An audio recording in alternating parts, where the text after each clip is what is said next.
We provide you the platform to turn your dreams into reality. Give wings to your aspirations with KR Mangalam University. आगे बढ़ेंगे गुरुजी। अगला सवाल हमें हमारी दर्शक आलिया श्रीवास्तव जी ने भेजा है पटना बिहार से।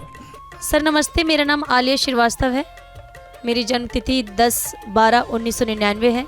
मेरा जन्म स्थान पटना बिहार है और मेरा जन्म का समय 8:40 सुबह का समय है।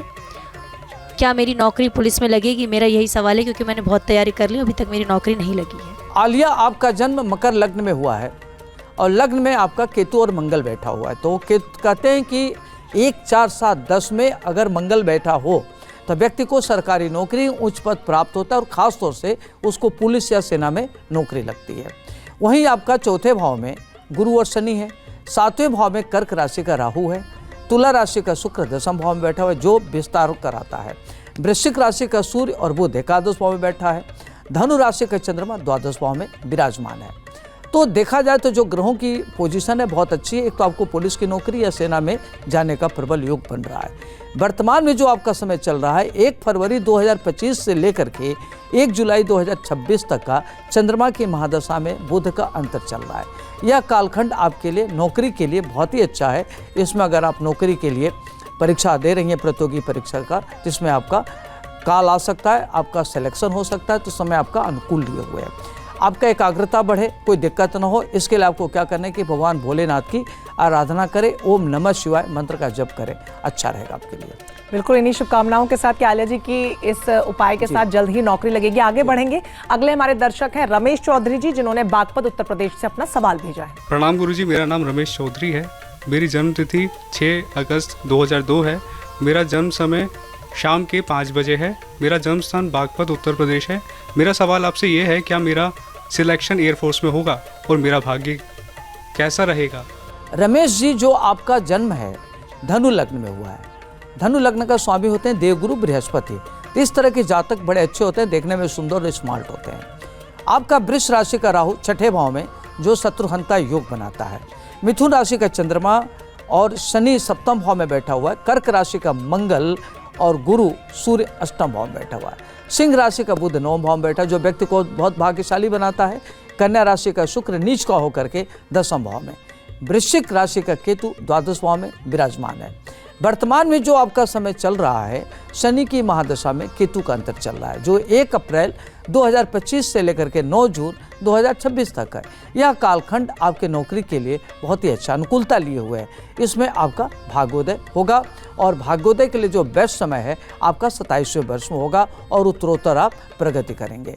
आपको क्या करना है कि कोई दिक्कत न हो, इसके लिए मंगलवार के दिन बंदरों को भुना हुआ चना और गुड़ खिलावें, आपके लिए अच्छा रहेगा। और हनुमान चालीसा का पाठ नियमित करिए, आपके लिए जो परेशानियां हैं समाप्त होगी। चलिए आगे बढ़ेंगे और अगला सवाल ले लेते हैं गुरुजी। वो अगला सवाल हमें छवि ने भेजा है हापुड़ उत्तर प्रदेश से। जी गुरुजी नमस्कार, मेरा नाम छवि है। जन्म तिथि 13/5/2000 है। जन्म का समय 6:20 प्रातःकाल है। जन्म स्थान हापुड़ उत्तर प्रदेश है। और मेरा प्रश्न ये है, मेरा लाइफ पार्टनर कैसा होगा और शादी कब होगी? आपका जो जन्म है वह वृष लग्न में हुआ है और लग्न में वृष राशि का बुध और मंगल बैठा हुआ है। कर्क राशि का राहु 3रे भाव में और सिंह राशि का चंद्रमा 4थे भाव में बैठा हुआ है। मकर राशि का केतु 9वें भाव में एवं मेष राशि का सूर्य, गुरु और शनि आपके 12वें भाव में विराजमान है। वर्तमान में आपका जो समय चल रहा है राहु की महादशा में राहु का अंतर चल रहा है जो 2026 तक रहेगा। यह कालखंड आपके वैवाहिक जीवन के लिए अच्छा है। इसमें आपका विवाह होने की प्रबल संभावना बन रही है और जो आपके पार्टनर होंगे वह टेक्निकल फील्ड का होगा, देखने में गुड लुकिंग और स्मार्ट होगा, मधुर भाषी होगा और स्वभाव का बहुत ही अच्छा होगा और आप लोगों में आपस में रिलेशंस बहुत अच्छे रहेंगे और शादी के बाद भाग्योदय का योग बन रहा है। चलिए अगले की दर्शक हमारी गरिमा सिंह है जिन्होंने उज्जैन मध्य प्रदेश से अपना सवाल भेजा है। पंडित जी नमस्ते। पंडित जी मेरा नाम गरिमा सिंह है। जन्म तिथि 14/8/1996 है। जन्म का समय 10:40 प्रातः है। जन्म स्थान उज्जैन मध्य प्रदेश है। अब मेरा प्रश्न यह है, मेरी संतान कब होगी? गरिमा, आपका जन्म कन्या लग्न का है और लग्न में आपका राहु है। चतुर्थ भाव में धनु राशि का गुरु है। सप्तम भाव में मीन राशि का शनि और केतु बैठा हुआ है। दसम भाव में मिथुन राशि का चंद्रमा मंगल शुक्र है। एकादश भाव में कर्क राशि का सूर्य है। द्वादश भाव में सिंह राशि का बुध विराजमान है। तो वर्तमान में जो आपका समय चल रहा है, बुध गुरु की महादशा में राहु का अंतर चल रहा है। 5 नवंबर 2025 से लेकर के नवंबर 2026 तक का जो कालखंड आपके लिए बहुत अच्छा है। इसमें आपका प्रश्न है कि संतान प्राप्ति का योग है कि नहीं, तो आपकी कुंडली में संतान प्राप्ति का बहुत ही बढ़िया समय चल रहा है। कभी आपको गुड न्यूज़ मिल सकता है और आपको कंसीव होने में कोई दिक्कत ना हो, इसके लिए आपको क्या करना है कि रविवार का व्रत रहना है और सूर्य की आराधना करना है, मंत्र पढ़ना है, ओम घृणी सूर्याय नमः। और आपको क्या करना है कि लाल रंग का वस्त्र धारण करिए और सूर्यास्त के पहले भोजन करिए, सूर्य के मंत्रों का जप करिए और इस दिन नमक अवॉइड करना चाहिए। जी बिल्कुल, ये उपाय उन्होंने ध्यान से सुने होंगे। गुरुजी, अभी आपने गुरु की महादशा का जिक्र किया, इससे क्या इफेक्ट पड़ता है, क्या अंतर आता है एक आम व्यक्ति की जिंदगी में? जी देखिए रंजना, जो गुरु की महादशा होती है, गुरु की महादशा बहुत महत्वपूर्ण होती है। गुरु से देखा जाता है व्यक्ति का बौद्धिक क्षमता, व्यक्ति का वैवाहिक जीवन, व्यक्ति का कैरियर, व्यक्ति का व्यक्तित्व देखा जाता है और उसकी दृष्टि कहाँ कहाँ ये बड़ा महत्वपूर्ण होता है। तो अगर 1, 5, 9 पर होती है तो बड़ा महत्वपूर्ण होता है, इससे व्यक्ति का जीवन शानदार होता है। और अगर कई बार पापाग्रह देखता है या निगेटिव ग्रह की दशा भी चलती है तो बृहस्पति की दृष्टि से वो शुभ हो जाता है।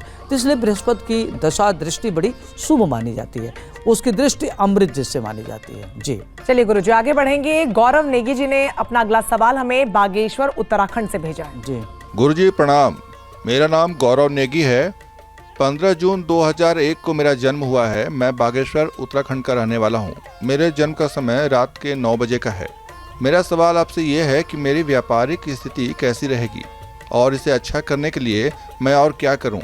देखिए गौरव जी, आपका जो जन्म है धनु लग्न का है। आपका लग्नेश देवगुरु बृहस्पति है और लग्न में केतु बैठा हुआ है। तो आपको इल्यूजन में नहीं रहना, भ्रम में न रहिए। केवल योजनाएं बनाते कार्य नहीं करते, तो कार्य करने की जरूरत है। मीन राशि का चंद्रमा चतुर्थ भाव में बैठा हुआ है, जो मीन राशि पर शनि के 7.5 चल रही है। तो आपको ध्यान रखना है कि अपनी छाँव पर नियंत्रण करें, तेज गति की गाड़ी न चलावें और शनि की आराधना करें। मेष राशि का शुक्र पंचम भाव में, वृष राशि का गुरु और शनि छठे भाव में, जो शत्रुहंता योग बनाता है। 7वें भाव में मिथुन राशि का सूर्य, बुध, राहु और वृश्चिक राशि का मंगल आपका 12वें भाव में बैठा हुआ है।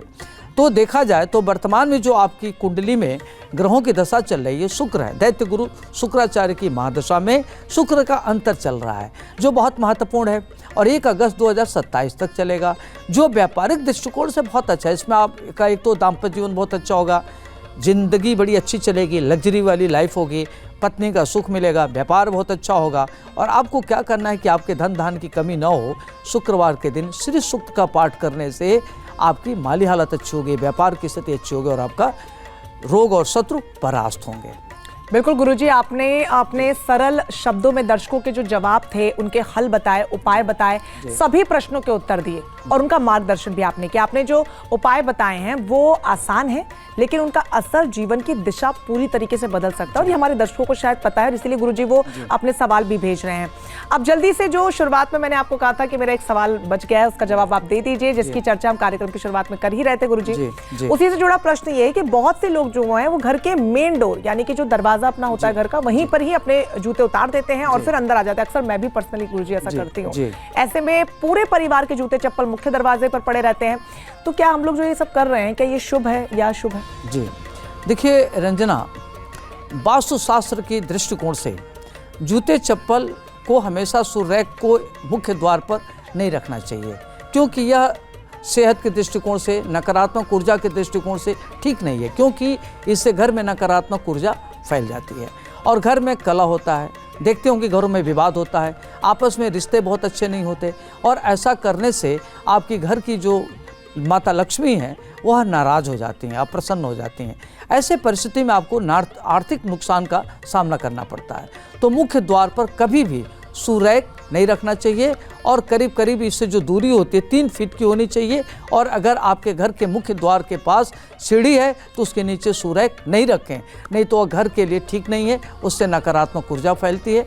ऐसे परिस्थिति में जो ऊर्जा होती है घर की नकारात्मक होती है और घर में कलह विवाद होता रहता है, तो इससे बचना चाहिए। बिल्कुल गुरुजी, और आज तक जो हम सभी गलतियां कर रहे थे एकदम मुख्य द्वार पर अपने जूते खोलकर, वो आपने सुधार दी। तो ये कार्यक्रम अपने आप में बहुत खास है, क्योंकि जो दर्शक भी सवाल पूछ रहे हैं और जो छोटी छोटी गलतियां हम रोजमर्रा की जिंदगी में करते हैं जिससे कि हमारे जीवन में नेगेटिविटी आ जाती है, नकारात्मक ऊर्जा आती है, उसका हल गुरुजी दे रहे हैं। बहुत शुक्रिया गुरुजी आज के एपिसोड में तमाम सवालों के जवाब देने के लिए।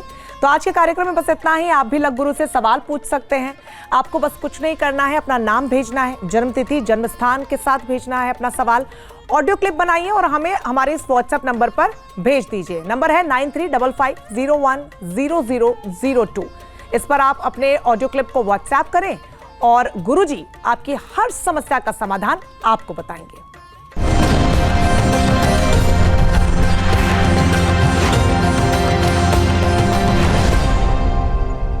जहाँ भक्ति है हर शब्द में, कथाओं में छुपे हैं दिव्य रहस्य और ज्योतिष देता है जीवन को दिशा। धर्म से जुड़ी हर बातों को जानने के लिए हमारे चैनल स्तुति को सब्सक्राइब करें। चैनल पर जाने के लिए इस लिंक पर क्लिक करें।